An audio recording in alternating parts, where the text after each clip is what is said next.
Halo semuanya, selamat datang di FD Neko. Hari ini saya ingin merakit PC 1 jutaan.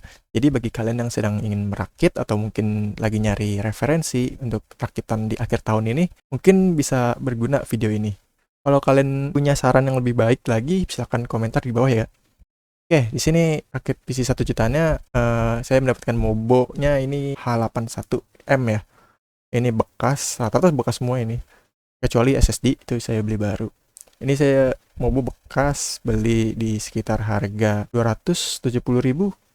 Dia masang di harga 3,5, cuma saya nego lagi dapat 27. Lanjut lagi ini VGA-nya RX 460 2 GB ya guys. Saya sih pengennya yang 4 GB, cuman karena terbatas ya. Ini saya dapat di harga sekitar 500.000. Dan untuk CPU-nya ini otaknya saya memakai i5 4570. Ini saya beli di harga 270 ribuan kalau nggak salah. Dan saya beli fan-nya ya. Ini saya beli 30.000. Saya beli ini satu lapak ya. Jadi nggak kena ongkir. Dua-duanya ya. Jadi bebarengan. Dan untuk SSD-nya tadi saya bilang baru. Dan kebetulan murah banget harganya. SSD 240 GB, ya kecil. Cuman saya beli ini di harga 200.000 pas. Benar-benar sangat-sangat menggugah selera ya. Walaupun kita sedang lagi menekan budget, tapi SSD di zaman sekarang ini udah menjadi prioritas, bahkan primary ya. Lanjut lagi untuk RAM-nya, saya dapat 2 kali 4 GB alias 8 GB DDR3 1600 ya. 1600 MHz. Untuk harganya, satu keping harganya 50.000, berarti total 100.000. Dan tambahannya power supply. Saya dapat bekas juga, ini Enlight PSU-nya 450 watt. Saya beli di harga 100 ribuan kalau nggak salah, 120 kalau nggak salah. Mendekati 100 ribuan, awalnya 150, saya nego lagi, dapat segitu. Cukup oke lah bagi kalian yang PC-nya VGA-nya yang nggak terlalu wattnya gede ya. Karena ini VGA kita nggak pakai 6 pin atau 8 pin, dan juga CPU kita cuma 65 watt. Masih oke lah, masih it's okay. Tapi kalau kalian kedepannya mungkin atau budgetnya ada tambahan lagi, boleh kalian cari yang 500 watt. Mereknya yang Enlight juga seperti ini, atau mungkin bisa lebih bagus lagi seperti FSP atau Enermax, itu juga bagus tuh bekasannya. Oke, langsung kita rakit. Total rakitannya ada di video ya. Ini kita buka dulu soket CPU-nya, kita pasangkan CPU-nya atau prosesornya. Nah, cara masanginnya kalian perhatiin dua nodes yang ada di CPU, kalian samain. Dan cara lainnya kalian bisa lihat dari segitiga yang ada di tutup soketnya itu, kalian samakan di segitiga yang ada di CPU-nya. Kalau udah pas, tinggal kita pasangkan lagi. Ini penguncinya agak keras ngancinginnya. Oke, sudah pasang, kita pasang heatsink, tapi sebelumnya kita kasih pasta dulu. Untuk pasta ini saya beli yang model suntikan gini, GD 900. Kalau nggak salah ini harganya 50.000 untuk segede ini. Lumayan awet lah ya. Ini saya udah pakai udah setahun. Saya kan juga suka ngerakit PC teman saya gitu, ganti pasta laptop temen gitu. Dan untuk cara mastainnya saya lebih demen model X ya. Walaupun kelihatannya agak boros pasta ya, tapi ini lebih meyakinkan aja ya, agar merata pastanya itu pas saat ditekan atau dimounting sama heatsinknya. Lanjut, cara pasang heatsinknya ini dia agak-agak ribet ya. Sebenarnya gampang sih, tapi kaki-kaki ini yang bikin ribet alias gampang patah atau bengkok ya. Nah, yang di ujung sini yang penguncinya ini kita tarik dulu ke atas ya. Nah, di sini kan ada kakinya, ini ada yang putih-putihnya ini, yang seperti capit ini. Kita lancipin dulu ya, alias kita press dia agar lancip semua, nggak mangap ya istilahnya, agar dia nggak ganjel di lubang mobo dan bengkok. Nah, kalau udah lancip semua, habis itu kita pastiin yang pengunci yang hitamnya ini alias pengganjelnya ini kita angkat. Nah, kita balik, lalu kita cek di penguncinya, di situ ada tanda arah ya. Nah, arahnya ini keluar ya guys. Ini berarti menandakan kalau dia itu dalam posisi siap untuk dikaitin atau dikunci ya. Jadi ntar kita tinggal dorong aja ke bawah dan udah langsung kekunci. Jadi nggak usah ribet-ribet muter lagi. Nah, kalau udah pastiin arahnya itu kebalikannya dari si panahnya itu, habis itu kita pasang heatsinknya. Nah, ini kita pastiin semua kaki-kakinya itu masuk ke lubang. Kalau udah kita tekannya itu kita di frame-nya ya, frame kipasnya kita tekan. Jangan tekan di kakinya itu, yang itu. Kita pastiin dulu semua kaki yang putih itu masuk dulu.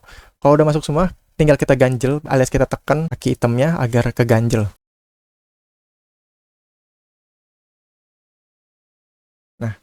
Ini udah pasti aman ini. Dan sebisa mungkin kalian kencenginnya ngilang ya. Nah, ini udah keras nih ya, udah nggak ngampleh-ngampleh lah istilahnya. Pastiin kita pasang konektor fan-nya. Kita pasangnya di yang ada tulisan ini ya, header CPU fan. Biasanya di Mobo-nya ada tulisan tuh situ. CPU fan 4 pin biasanya. Kalau kalian punya heatsink yang 3 pin itu bisa masuk juga. Pemasangan cooler sudah berhasil. Habis itu kita pasangkan lagi RAM-nya. Kenapa saya milihnya 2 keping ya, bukan yang 1 keping? Soalnya kalau 2 keping itu kita bisa menjalankan CPU-nya dalam mode dual channel. Jadi bandwidth antara komunikasi dari RAM ke CPU itu lebih gede gitu ya. Nah, pas kalian masang RAM, pastiin coakannya atau notch-nya ya, samain sama yang di slot RAM-nya ya. Notch-nya itu dia nggak tengah, jadi agak ke atasan atau samping dikit. Kalau misalkan pas kalian tekan itu kebalik, jangan dipaksain, kalian balik lagi. Nah, ngasangnya sampai neken, sampai klik dua-duanya, atas bawah. Habis itu lanjut kita pasang VGA. Tapi VGA kita pasangnya nanti di casing. Oh ya, ngomongin casing, saya lupa ini. Casing saya belinya ini di toko komputer terdekat kalian. Kalian beli bekas aja. Casing-casing standar kantoran lah ya. Standar-standar warnet. Itu harganya bisa 50.000 lah. Dan jangan lupa mungkin beli fan ya. Soalnya cooler fan sangat penting banget untuk airflow kalian biar kagak kepanasan CPU kalian. Nah, ini saya punya tips atau trik ya mengenai ini suka bermasalah nih di casing-casing zaman-zaman jadul gini, zaman warnet ya. Dia itu entah kenapa kadang suka bikin nge-short Mobo ya. Jadi jarak antar Mobo bawahnya itu yang ada solderannya itu sama casing yang di besi-besinya itu dia kadang suka nge-short ya, alias nempel ya. Jadi kadang kalau kalian nyalain PC itu kadang suka kagak nampil sama sekali, padahal nyala, muter. Malah kadang-kadang nggak muter sama sekali, alias kayak mati total gitu. Jadi solusinya waktu itu saya nemuinnya cukup dialasin kertas aja, kertas polio atau kertas HVS, itu langsung hilang lah ya masalah-masalah yang kadang random sih itu masalahnya. Gak enak aja kalau misalkan kalian lagi urgent pengen pakai PC, tiba-tiba nggak nyala, copot pasang RAM, begitu lagi. By the way, ini Mobo-nya saya beli bekas, nggak ada front panelnya ya. Sebisa mungkin kalian cari yang ada front panelnya biar meminimalisir debu yang masuk. Oke, pertama-tama kita pasang dulu power supply-nya karena ini paling susah kalau udah kelanjutannya lah ya istilahnya. Itu power supply-nya kita baut di belakang. Oh iya, by the way, kalau kalian ke toko komputer beli casing itu sekalian beli baut yang cukup lah untuk Mobo, power supply, fan kalau ada. Kalau misalkan terpisah kalian belinya itu paling penting. Dan juga kabel SATA ya, karena kalau kalian beli hard disk atau beli SSD itu nggak ada kabelnya, kabel SATA-nya.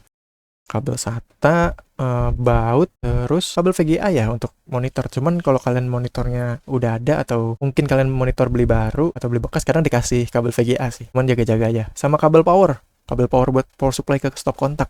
Kita lanjut pasang Mobo-nya ini ke casing. Pasangin dulu nih fan casing. Kalau udah, habis itu kita baut Mobo-nya.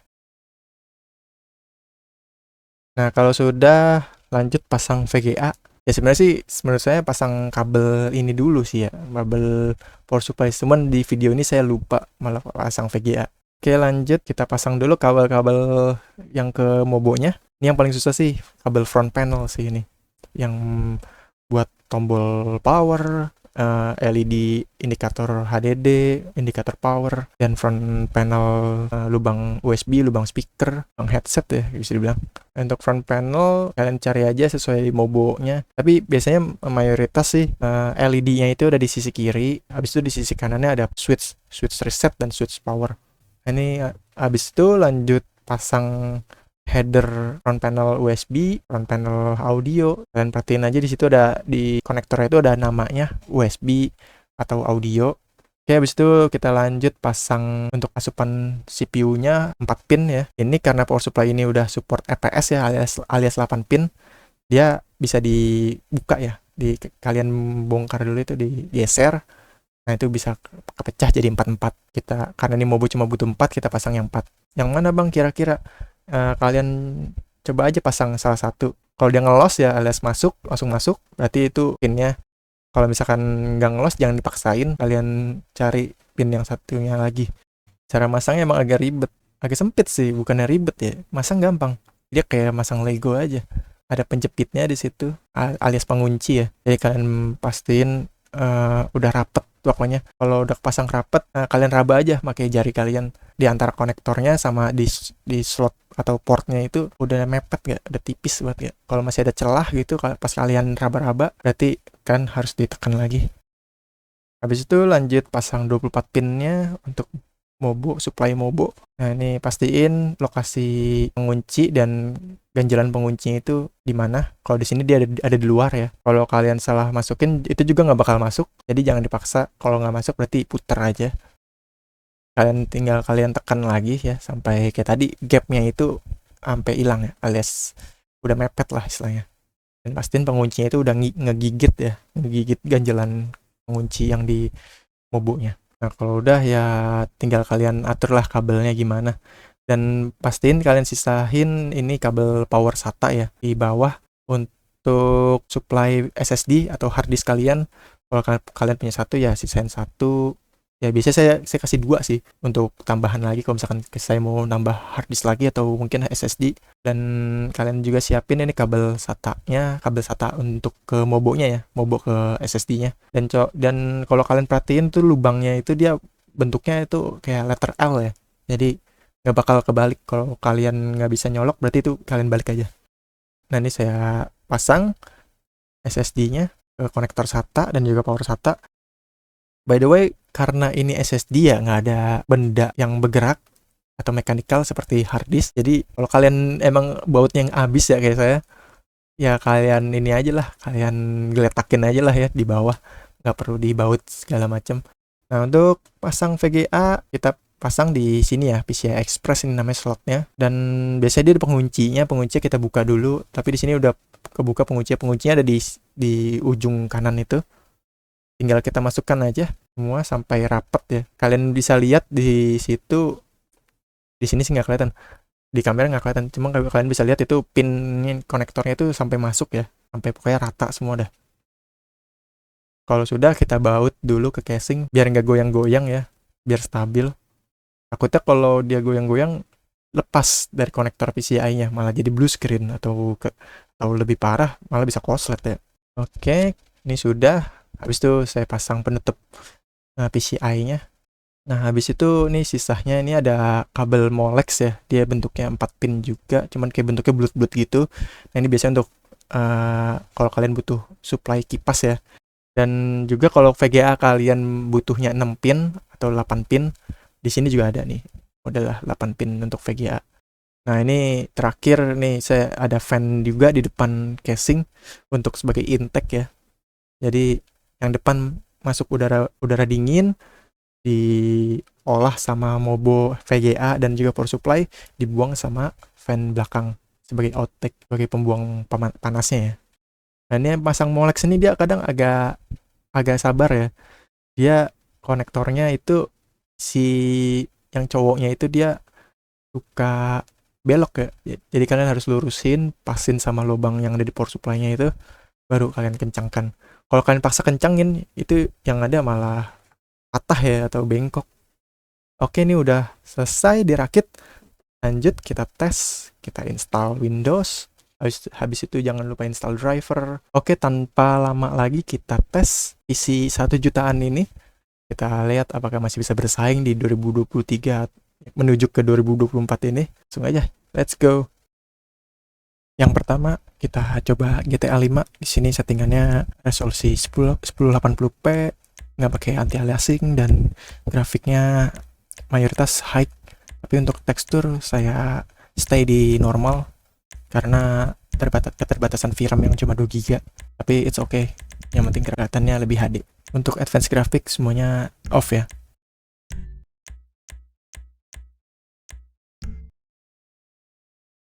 Dari bagian cutscene ini kita dapat 60 fps, cukup impresif mengingat ini PC 1 jutaan.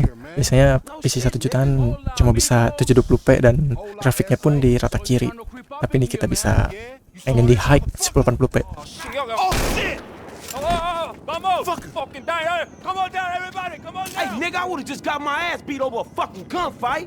Man, stop being a pussy, nigga, and grab that heat. Di scene combat yang intensif ini kita pun masih stay di 60 fps, paling ngedown di 50 fps-an. Masih cukup playable banget. Shithead. We trapped down this alley. Hey, get in cover over there. Let's get through this. Good looking, homie. They trying to build. Get that ride. Some more of them niggas. Man, fuck this. Don't fuck with this pyromaniac motherfucker. You still breathing, homie? Yeah, barely, homie. Shit, we gotta get the fuck away from this shit. Man, we only came here for a bite. And asshole. Dog, we gotta lay low. Get the bike and meet me at the car wash on Innocence. Be cool, my nigga. Nah, saat jalan-jalan di kota Los Santos ini kita masih cukup playable ya. Walaupun agak turun ke 50, kadang nyentuh ke 48 fps. Tapi itu pas lagi saat-saat tertentu aja. Rata-rata masih di 60-50. Man, I can't hang with your ass for a while, bro. You a psychopath. You done finally fucking lost it. Nigga, that's that Apache blood in me, homie. You ain't lucky I ain't do a flying tomahawk and scalp they motherfucking ass. We can't repo the assets of a dead man, big sitting chief asshole. Nigga, and we ain't going to neither, nigga. I'ma keep this motherfucker for myself. Tell Simeon we couldn't recover. You fucking tell him, you fucking moron. Lanjut lagi Valorant, karena ini game e-sport jadi grafiknya saya rata kiri agar mendapatkan FPS yang paling tinggi, dan untuk resolusi di 1080p agar detail ya. Jadi ini game lebih mengarah fokusnya ke CPU ya. Jadi kalau CPU kalian makin kenceng maka FPS-nya makin tinggi. Kita bisa lihat di situ FPS-nya pas saat standby ini masih di atas 100.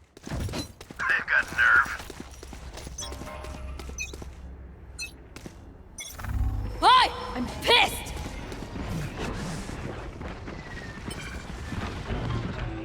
My territory, my rules!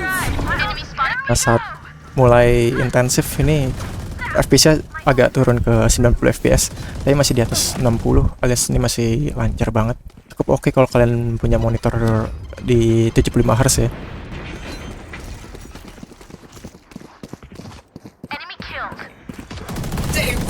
One enemy remaining.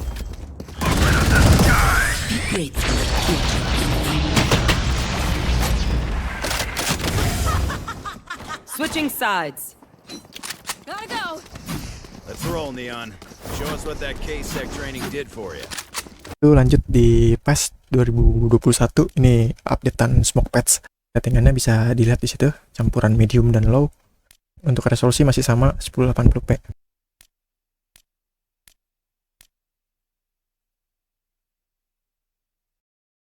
Hello and welcome all as we wait for the start of a match amongst the most... Nah, di bagian cutscene ini kita bisa lihat dapatnya di atas 30 fps. Cukup oke sih, mengingat ini cutscene-nya lumayan berat.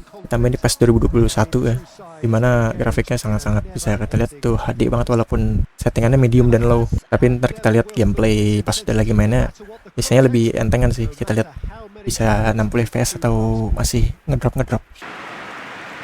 And we have in front of us this gloriously imposing arena, absolutely picture perfect for a game of this nature.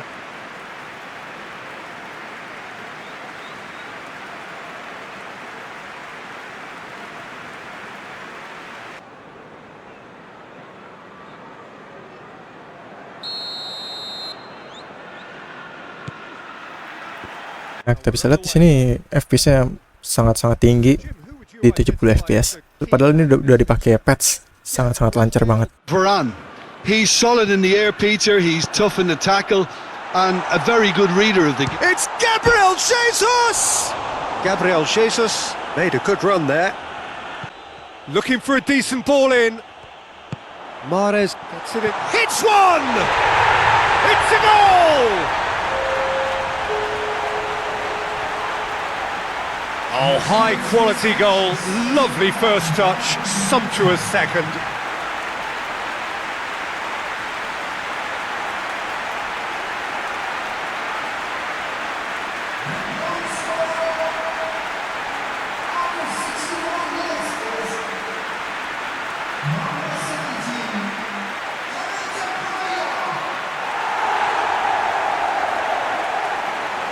Kita move on lanjut ke Need for Speed Heat. Di sini settingannya rata kiri low, cuman untuk terrain di setting medium, karena kalau di low dia kayak ngebug gitu, kayak di jalanan ada banyak rumput-rumput. Dan untuk resolusi di 1080p. Ini kita coba di scene malamnya, lumayan berat. FPS-nya kita dapat di sekitar 30 sampai 40, tapi cukup playable, masih playable banget ini. Mengingat PC-nya cuma seharga 1 juta.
Kita menuju yang lebih berat lagi, yaitu Red Dead Redemption 2.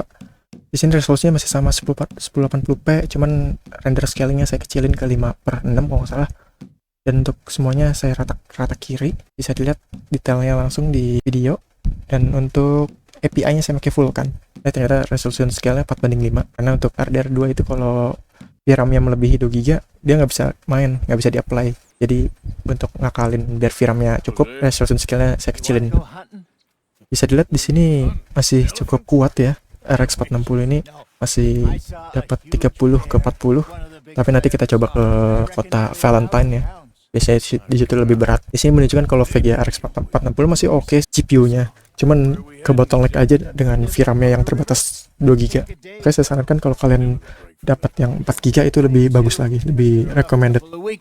You need anything? I don't think so. I got all I need. Let's go then.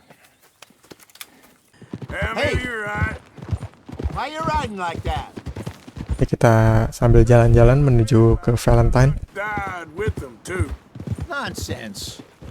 We'll be all right. Just need some money to get back on our feet. I hope so. You found a way to offload those Cornwall bonds yet? Not yet. They're still very hot. Need to be done right. I have a couple of leads. Di kota Valentine ini kita dapat agak turun lagi di 30 ngepas, 33 FPS, hampir di bawah 30 ya. Tapi karena misinya ke luar kota, jadi kita tinggalin ke Valentine, jadi lebih stabil lagi ke 39, 40 FPS, cukup oke lah. Lihat walaupun grafiknya low, cuman visualnya masih sangat bagus banget sih. I sure didn't figure on that. Oke, dan yang terakhir yang paling nyiksa yaitu Cyberpunk 2077. Ini versi update patch yang 2.0. Ini updatean grafiknya lumayan lebih berat dari yang sebelumnya. Di settingannya kita bisa lihat di situ saya pakai FSR versi performance-nya, dan untuk grafik semuanya rata kiri semua. Di resolusi 1080p. Karena ini pakai FSR 2.0, paling dia rendernya di sekitar 480p kayaknya.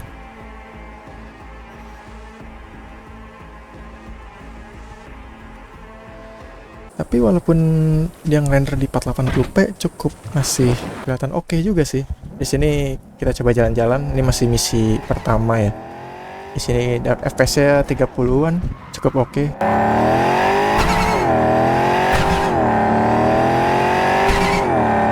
You have the manifest from the transport. Of course I do. What, the fixer didn't give you the job deeds? Nah, sebelum ke kota, di sini ada combatnya dulu, dikejar yang kejar-kejar sama gangster atau polisi. Kita bisa lihat FPS-nya masih cukup stabil di 30, tapi turun ke 20-an, 25 ke atas. Ini cukup impresif banget sih, ketolong banget sama FSR. Karena dari dulu itu Cyberpunk itu minimumnya dia pakai RX 470, di atasnya 460 ini. Tapi ini 460 masih bisa head to head lah ya. Walaupun tidak direkomendasikan minimumnya. Mungkin kalau kalian punya yang VRAM 4 GB, kemungkinan FPS-nya lebih agak tinggi lagi dikit. Put up land! We'll get you! ¡Sigan a su madre!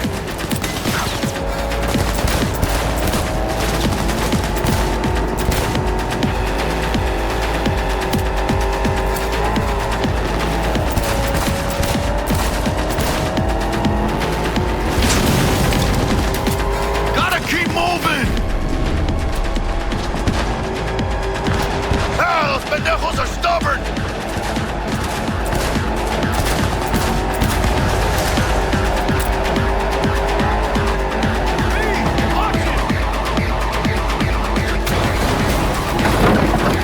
Mierda, who's call?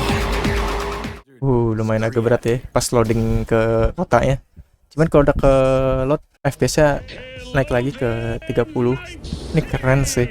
Mengingat di PS4 aja ini game Cyberpunk nge-lag parah banget. Ini di cutscene ini dia bener-bener real time ya, bukannya rekaman video. Saat dia pindah scene satu ke scene lain itu bener-bener real time. Every new day here means 100 new arrivals, but only half these gonks will survive a year, and that's if it's a good one. And why do these peeps come to NC? Well, to be street samurai like Morgan, Blackhand, and Waylon Boa Boa. The greater the risk, the bigger the bounty, kids. Or so they say. But you can only be a major league player for so long. The faster you live, the faster you burn out. If you don't get a bullet to the brain first.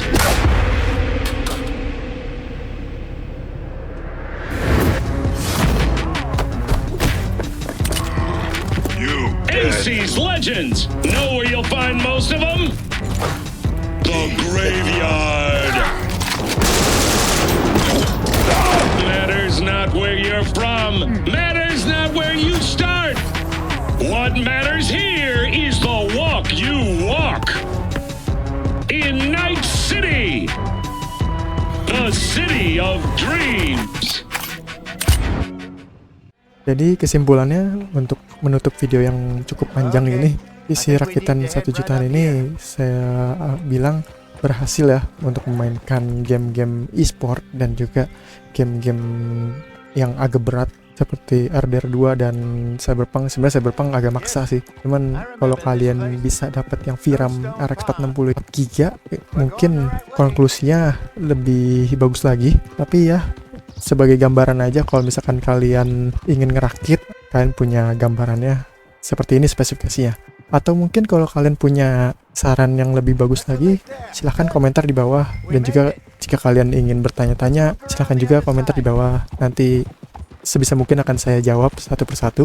Oke, untuk mendukung terus channel ini, jangan lupa untuk subscribe FD Neko dan juga like video ini. Dan semoga aja channel ini bisa terus berkembang ke depannya. See you later guys, bye.